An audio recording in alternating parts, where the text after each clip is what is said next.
Welcome to the newest episode of Saved by the Books, where two ladies with opposite reading tastes discuss all things reading.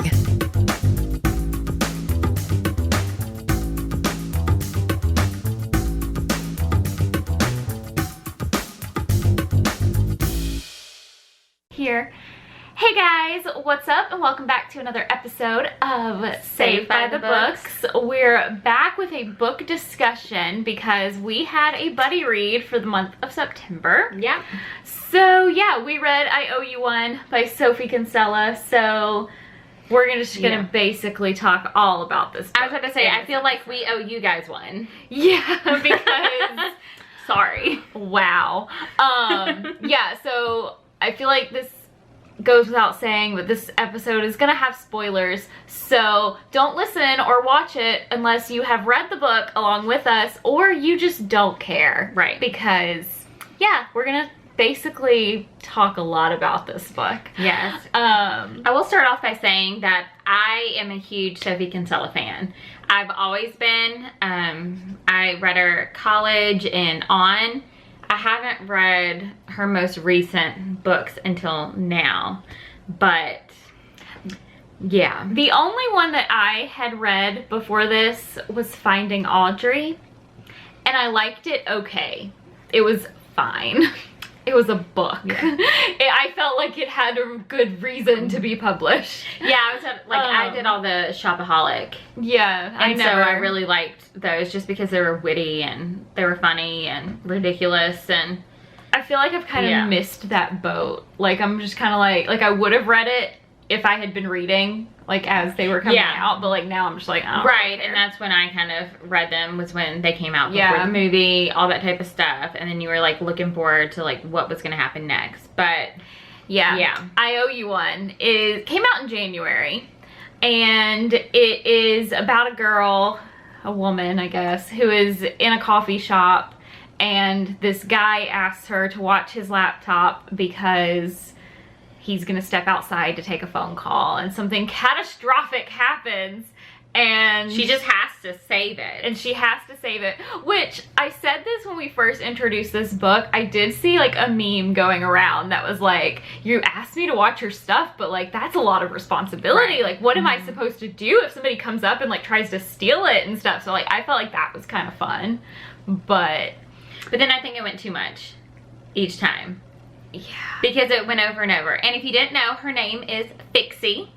And if you didn't know, her flaws, she likes to fix things. Yeah. And let's just say if you read the book, you've probably had it ingrained into your brain. I feel like that bothered you way more than it bothered me so much. It wasn't until like the second half of the book where, or maybe the last third of the book, where it stopped. She kept, you know, she stopped saying, I'm Fixie. And my flaw is I fix things. And I'm like, girl, like chill. Like you don't have to fix the world, because that's exactly what she was trying to do. Yeah. And yes. So yes. Okay. Yeah.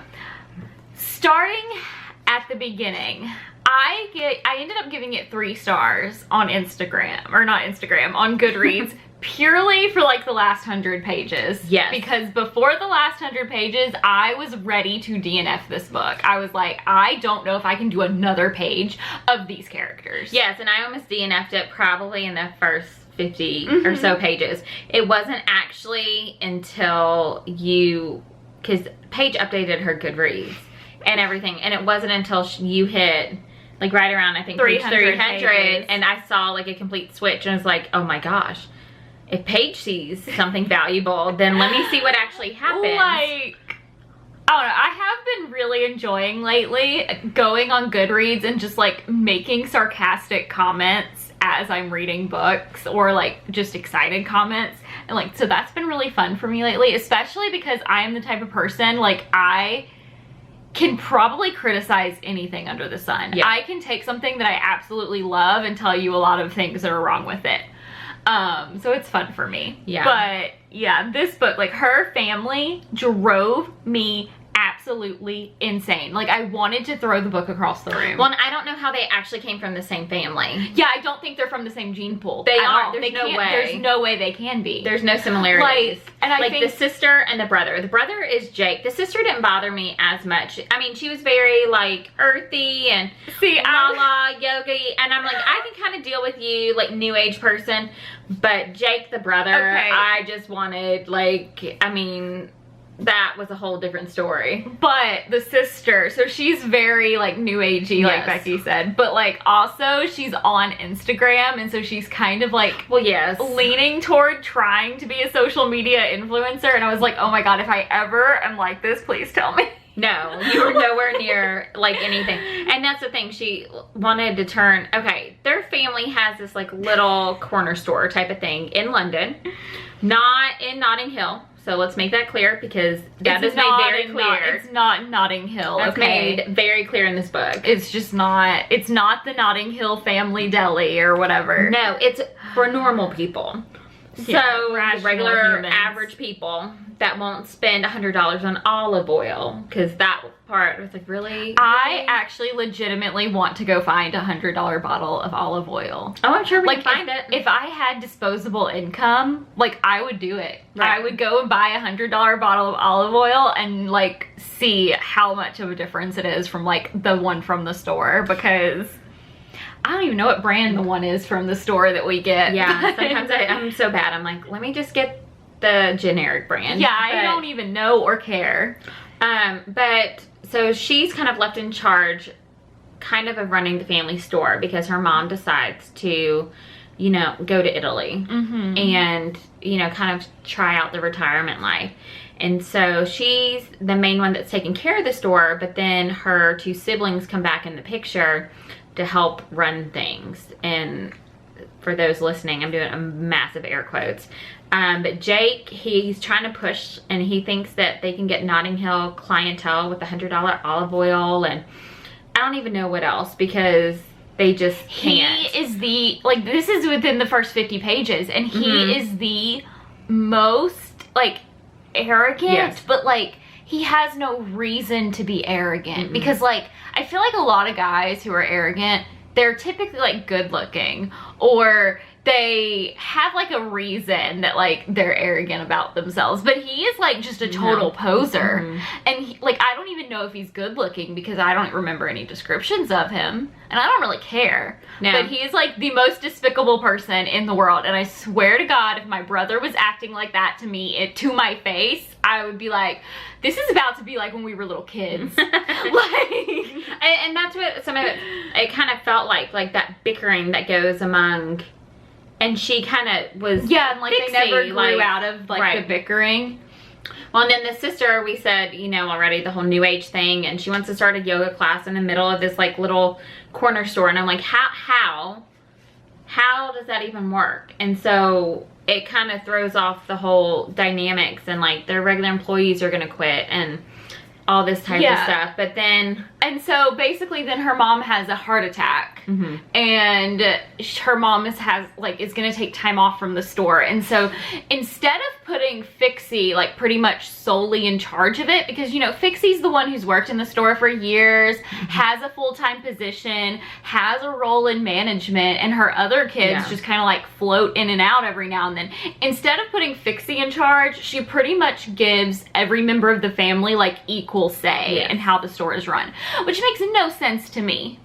no, especially when you have someone that has that relationship with customers and stuff like that. That's who you would give and it it's to. like in the store day in and day out. And not only that, but she also puts the sexist uncle in charge. Oh yeah. Like, well, and that's a whole nother that was like a whole tangent. other tangent. But yeah, the family number one was like the thing I hated about this book. Like, not even just disliked. Like, right. I wanted to throw it across I mean, I almost DNF'd this book in the first 50 pages. Like, I seriously, the only reason I kept reading is because Paige got to page 300 and things changed. So, yeah, that tells you anything. Because this is totally my type of book. Like, 110%. Like, this is classic, what would work for me. No. It's not even good enough for, like, a beach or pool read in my mind. Like, it was one that was just awful. And then, like, I wrote a note. I will get to it later. Go ahead, sorry. Well, okay, so we have this, like, crazy family dynamic where there's no rhyme or reason on how they're actually related because their characteristics, nothing resembles each other. And then Jake's good friend comes back into the picture, Ryan. Oh my god. Y'all, Ryan is the ex. Yeah, if I hated Jake, like, Ryan literally deserves to have his face slapped by every female that ever walks by his path, ever.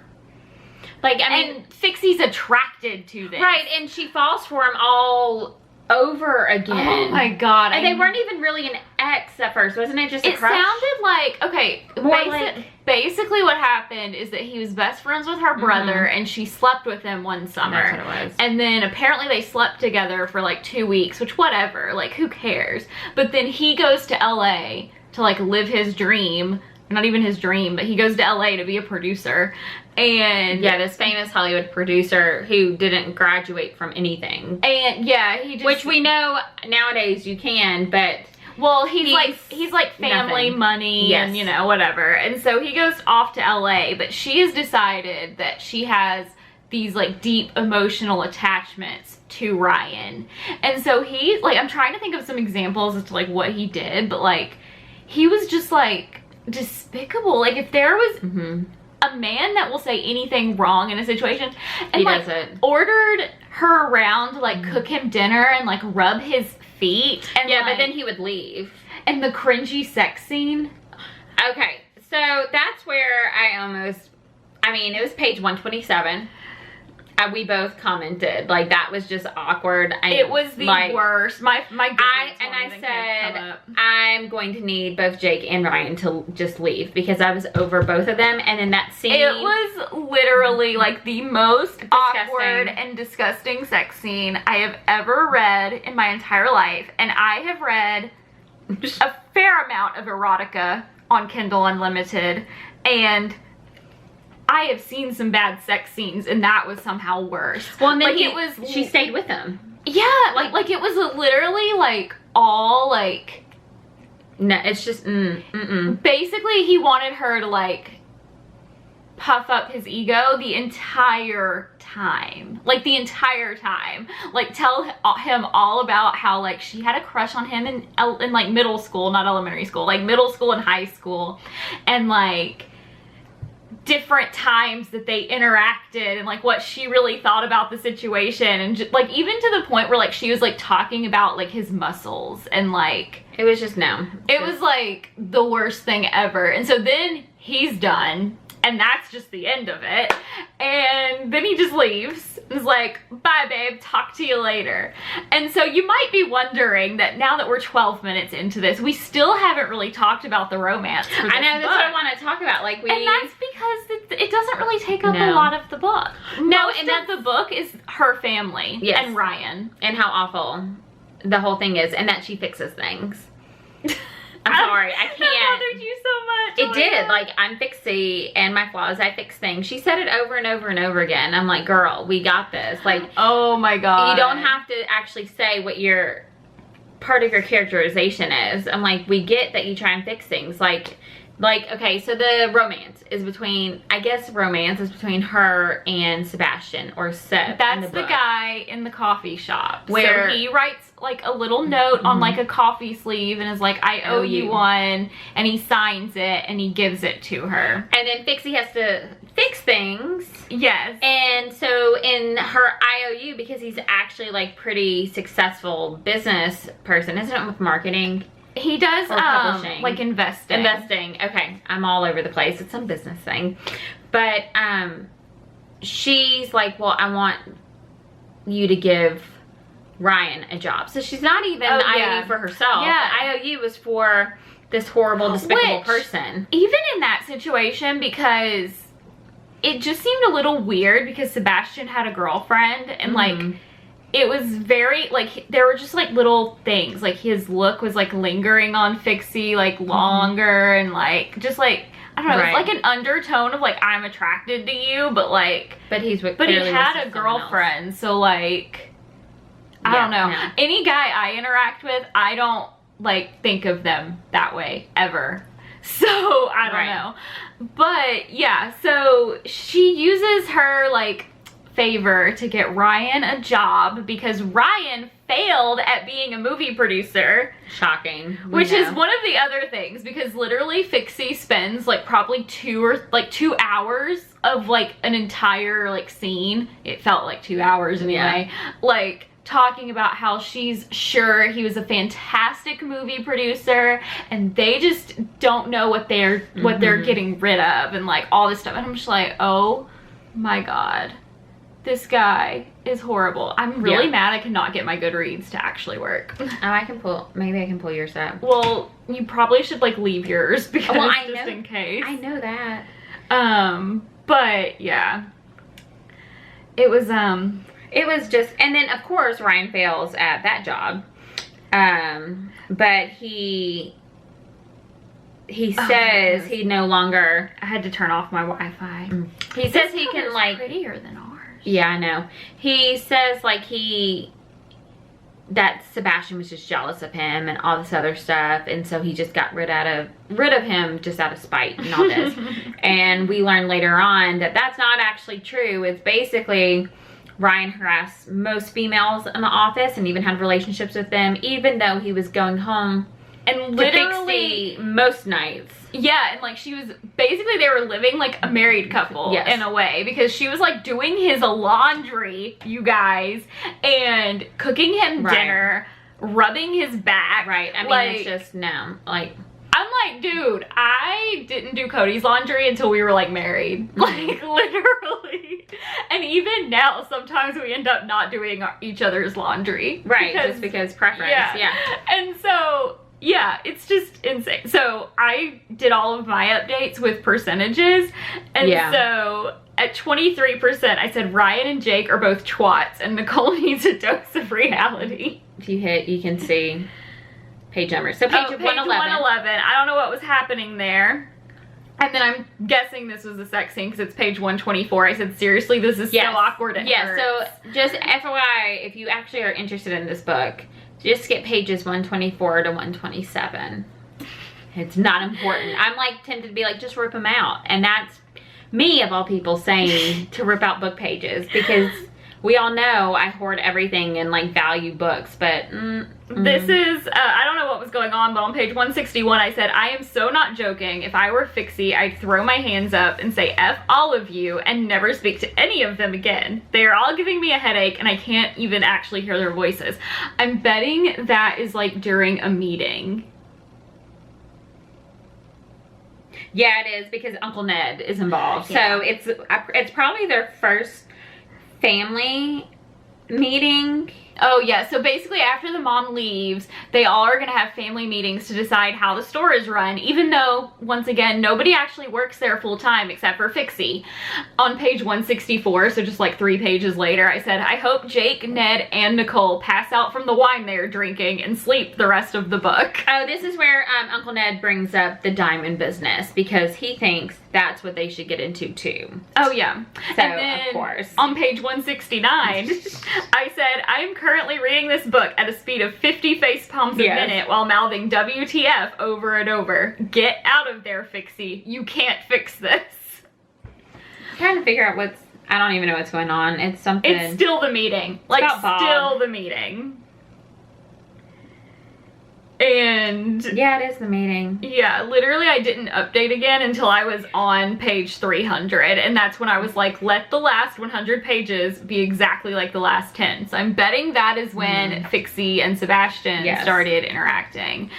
So yeah, basically you have to get through 3/4 of this book before it's even the book you signed up for. Like, I didn't sign up for family drama. No. I signed up for a cute romance. Like, that's what I wanted out of that. And only the last 100 pages gave it to me. And even then, it really didn't give it to me. No. Because they still broke up. Spoiler alert, I guess. Again, this whole thing is spoiler. Like, now, I will say, what was it? Oh, what page? Let me get back to my Goodreads. And it probably, I wonder how it aligned, because then I stopped looking at yours. on page 361. So I think, oh, that's when Jake pulls his final thing. On page 360, I said, oh my god, this bitch. I said, run, Fixie, run away from Jake. Okay. Now, there was one redeeming quality. And yes, I said one. On page, okay, and so it was soon after, page 364. I really like the quote. I'm starting to see family differently. It's not just the people you share genes with. It's the people you share loyalty and friendship and respect with. It's the people you love. And I think that's when she really started coming into her own, and then eventually kind of like stood up to, she was starting to prepare to face reality, going against her brother and his crazy plan, and then her uncle, and being honest with her mom and stuff. So, and it was after that point, that's when she kind of, her and Jake's girlfriend, who I was surprised had some, yeah, she ended up having redeeming qualities. Yeah. And I was like, hey, and it's only people she's related to that are horrible. Right, and so that's when like the whole story kind of turned around. Now, okay, that was page 364. There's only I was just looking at it. And what, 35 pages left in the book. So if you want to read page 360 to 435, then you'll get a cute story. So on page 350, I said that Sebastian's only saying what I've been thinking. So I'm thinking that's when her and him like got into an argument about her family. Yes. Because they're psycho. And then yeah, the quote is on top of page 350, is it because of love he continues ignoring me? Or is it because you feel you owe them? Or is it guilt? Because that's a toxic, subprime, never-ending debt, and you need to get rid of it. And so then on page 394, I said, all right, Seb, where are you at? Because they broke up, like I said, and then he was just gone. And then he didn't come back until page 430. Mm-hmm. So, like, they get together on page 300-ish. You get maybe like 50 pages of them being in a relationship. And if that, because in that amount of time, they don't actually have very many like cute scenes or anything together. It's all her family being psycho, and she's like dealing with that. And so like all of her internal monologue isn't even about Sebastian and how she's falling for him. It's about her stupid family. And then they break up, and then he doesn't even come back until like the last 10 pages. Right. So like, what is this? How many? Where's our cute contemporary romance? This is not it. It's not there. There's like 100 pages of that, which, and then I'm questioning Jodi, how do you say her last name? Picoult says it's a gem of a novel. Like, I mean, okay, and here's the thing. If really it had been presented to me as like a family drama, maybe. I probably wouldn't have read it because I'm not into that. Also, I was like talking to Cody about it and like telling him what was bugging me, and I was like, the family is driving me absolutely crazy, blah blah blah. I was like, but the thing is, like, Fixie basically tells them like, no, we're not doing this anymore, like this is what, and like then they just immediately like did like a 180. Right, there wasn't like that character development. Yeah, it was just like the next page. That's not how people that you have a toxic relationship with, like that's not how that works. You tell them, and then they push your boundaries, and then you backslide and you push the boundaries again, and there wasn't enough of like that whole thing to like make it believable. See, I think if this was on the cover, and it's from the Washington Post, it's a blurb on the back, but I don't really read those unless they're on the cover. I think this would have been better. A humorous exploration of family life, finding love, and the difficulties of coming into one's own as a young professional woman. I think that is a better like description of what the book is and what we got. Yeah, for sure. Because it puts family life first. Didn't enjoy it. And we say all of this and we're still skipping some of the like major events that happen. So basically in this book, we have Fixie. She used to also be a person that was doing a lot of like ice skating and competitions and blah, blah, blah. She gave that up because Jake was an asshole. And I did feel like that was a little bit realistic, because I feel like there are, especially people in your family, that can be a toxic presence to you, and they will say something that they don't even think of as like a big deal, and it's like very insidious. It gets in your head and it really ends up affecting you. So like that was realistic. but like I feel like it was just kind of like a thrown in detail, like, oh yeah, she's right, a professional skater. Right, because I mean, I think most people can relate to like true regrets. Like they wish that one person, like they didn't take that one person's word, or they didn't let it bother them. And yeah, I think that's part of being, you know, an adult and stuff, is realizing, because I mean, I think we always wonder what could have been if we went this way or this way, but because of life circumstances or because of a person we just stop. Yeah, for sure. And then I don't know, I even feel like to a certain extent her family relationships, like they were frustrating and they pissed me off, but I mean, like they were realistic. Yeah. Then we also have this girlfriend of Sebastian, who seems like the most superficial and horrible person, but like, why even have her there? Like, it would have just been perfectly fine if like he had just been a single guy. Like, I feel like it could have still worked, because the few scenes where she was like even a major catalyst or anything, like she wasn't even ever really a major catalyst, but like the scenes she was in could have easily be rewritten to kind of depict it a different way without her presence. Like, I've heard this tip given like for creative writers, and it's like, if you can replace a character with a houseplant, then you just need to get rid of the character. And I feel like this was the character. Yeah.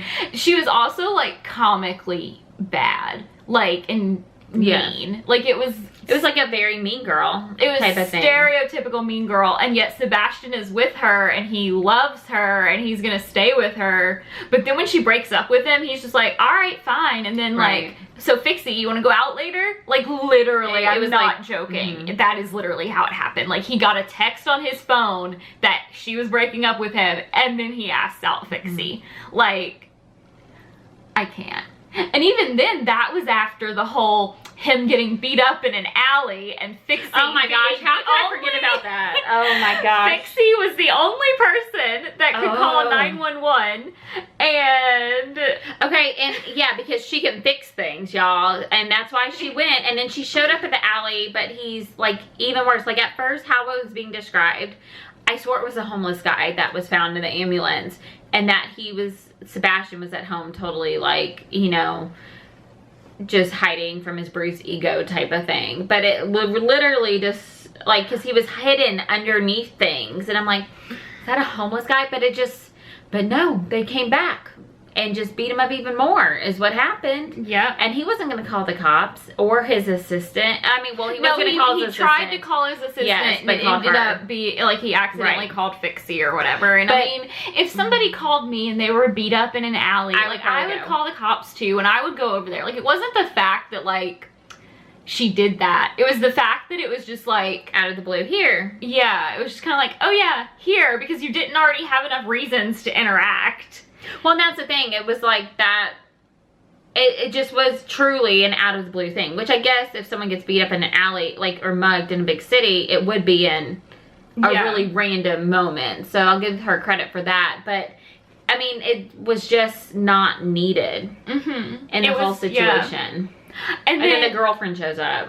Yeah, in the hospital later, and she's mad because because Fixie and Sebastian are having a moment, because once again, the girlfriend's existence literally did not need to be there. Right. And I'm trying to think of some of the other just like crazy things. At first, I thought the mom's heart attack was a little crazy and kind of like not really necessary, but like, I think it makes sense that way. She would have like be forced to leave, and then the kids would have to take over. Yeah, so I mean, it ended up working out fine. I feel like the siblings, especially, just like their whole like shticks of like Nicole wanting a yoga class and Jake just wants to like sell expensive olive oil and other expensive things, and that whole like, it was just beat over your head throughout the entire book. The only thing that I will say was good was that Hannah, which is Fixie's best friend, and her sister called Sebastian and was like, yo, you need to like come down here and like fix this. Right. Because basically, so Fixie had her and Sebastian had broken up because she didn't like the fact that their relationship was transactional. And so, because it was constantly like, they just had like this kind of like a running joke, and it was like, I owe you because you did this, and I owe you. Like, I took it as a joke. Like, if Cody and I had that same, like, I wouldn't literally be like, I'm one up on you right now, like. Right. I think it really was more a joke, but then I wonder if in the situation, like, they both were focused on, I gotta make sure I pay him back type of thing, like back and forth. But I mean that's not what an IOU is. It's just literally. Yeah, I mean, it could easily become like something that's not a joke. So like, I get that, but like, I don't know. I think Fixie was a little bit too much dramatic over it. But yeah, and so they break up, but like at this point, Sebastian still owes her or something. So she goes essentially to ask him for money to bail out Jake. But he thinks she's talking about Ryan because she had mentioned that she saw Ryan at the mall being a makeup artist, which was just perfect. And yeah, so he thought she was talking about Ryan the whole time, but she was really talking about Jake. And Jake had apparently like gotten himself into some major trouble with like essentially loan sharks. Right. And yeah, so it was basically like they broke up. And they were staying broke up because of a misunderstanding and a miscommunication. Well, and then what we didn't know until after was, didn't Ryan go to him and ask for money? Kind of, yeah, because he had the IOU. Yeah, and Ryan. so and then Fixie came after not knowing, asking money for Jake. And so, of course, he's thinking it's Ryan. And it's like... Yeah. I mean, so it's just... she figures that out by, like, with her and her friends are, like, talking. And she's like, no, I'm not going to tell him because he's already, like, living his life and whatever. And I'm just like, seriously? So then her friends and her sister, like, called him. And was like, yo, y'all are being stupid.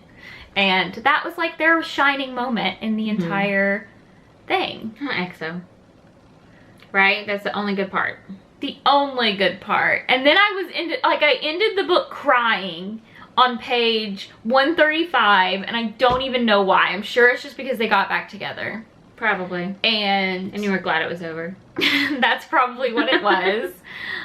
And I don't know. I don't think I have anything else. Oh, wait. No, I do have one other thing. So I took a note on my phone, and this is kind of nitpicky. But the setting for the book is London. Okay, so the UK. They're in London, but in the scene where Sebastian is... I think they're out on the date, maybe. Either that or it's when he's in the hospital. And they're talking about, like, speeches that, like world leaders write. And they're talking about,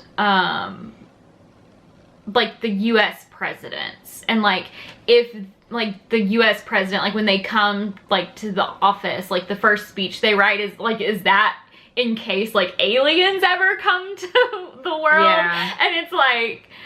Because obviously that would be like a major like international news if like aliens landed in the US or whatever. And so they're talking about like, basically Sebastian's like, I bet Obama would have had a good one. But since they're set, since it's set in London, it kind of took me out of the story a little bit because I was like, wait a minute, like, do they really think of like our leader, like the US leaders in that way? Like I would think they would be thinking like, oh, the Queen, like what is the Queen gonna say? Well, I do know over there, and they do pay attention quite a bit to US politics and the president. They are, and this is me, like I was over there 2 years ago and met and had dinner with some really opinionated locals in an Irish pub, and then I lived in Ireland for almost 6 months in college, and we have close friends over there, but they really do pay close attention to politics, and they a lot of times have very strong feelings about US politics, where we, you know, we're like, oh, you know, a lot of people don't know about Brexit, or, you know, who even the, you know, what Parliament is, or the Prime Minister. Blows my mind. Maybe it's because I like to know about the British monarchy. That's what I was gonna say. Especially because it's so interesting to me, because it went from being a monarchy that pretty much had complete power, and like Henry VIII could do whatever he wanted, into what it is now. Now it's Parliament, and like that's well, and so matters. A lot of people, but I think I mean, they do pay close attention. And like this is just personal, but my main news source is actually the BBC because it has the international perspective of things. But yeah, they do pay really close attention to US politics. I don't know, it just kind of like took me out of it for a minute because I was like, wait a minute, but like wouldn't they care what their prime minister would say more than like Obama? I think they do. I think it's I think maybe if aliens landed, I would want to know what every world leader has to say. So like, I would be like, yo, y'all up in the United Nations, like y'all need to set up a stream because we need to watch this. And we would probably also want to know what the aliens, leader has to say because I don't know. Area 51 raid that just recently happened. So we're really off track at this point. Sorry, guys. Listen, it's not my fault. It's the book's fault. They brought up aliens. Well, and that's like the random thing. Like, who would think in this?